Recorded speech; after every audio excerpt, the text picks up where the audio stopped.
I rest. Thank you, Council, for DP. Council Ndegwa,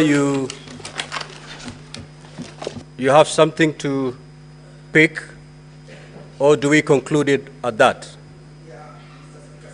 Specific questions and clarifications.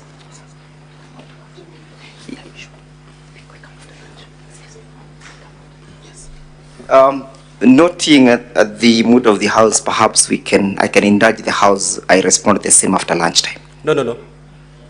After lunch, we are going straight to your main witness. Very well, Mr. Speaker, sir. So what we can do, Council Ndegwa, allow me to invoke Standing Order 34.2A for the convenience of the House to add 5 minutes. So the House will rise at 1:05 instead of 1. I am well guided by your wisdom. Yeah, Mr. Speaker, sir, there were 2 questions for the National Assembly side to respond. Okay, 2 questions. then let's do this. Let's do this. Instead of the House rising at 1:05, we will rise at 1:15. So, Council Ndegwa, you'll take your 5 minutes, and then the rest shall be given to the Council for the National Assembly. I am well guided, Mr. Speaker, sir, the witness is asking if he can leave the Absolutely. He's discharged.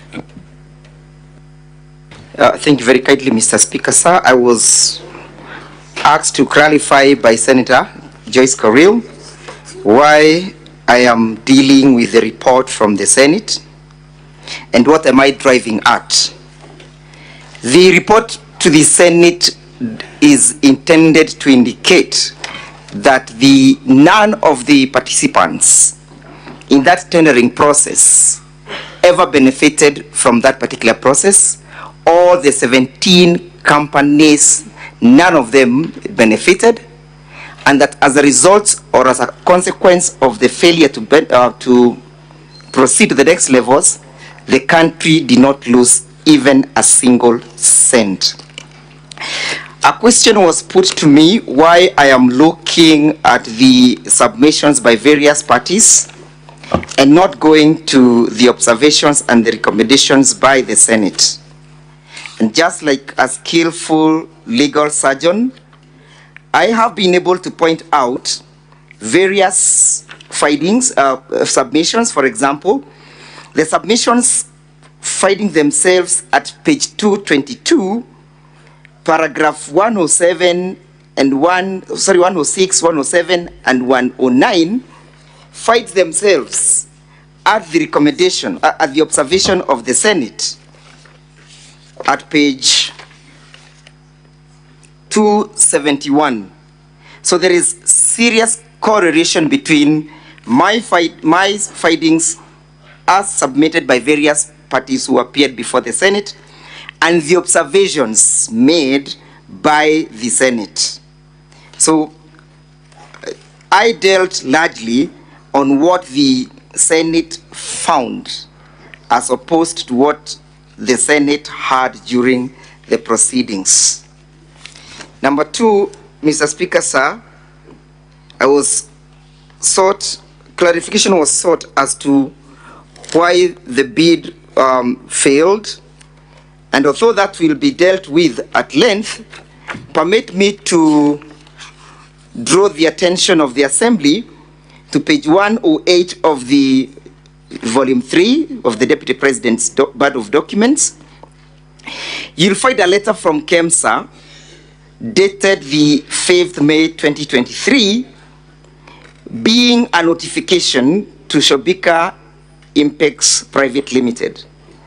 And it reads, the reference is made to the above tender and advised that the tender was unsuccessful due to the following reasons. 1, tender security was not paginated. Number 2, please plan to collect your bid security from the procurement office immediately.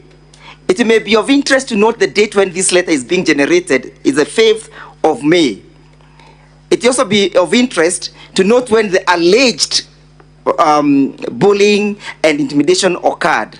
This letter precedes the alleged bullying, alleged intimidation.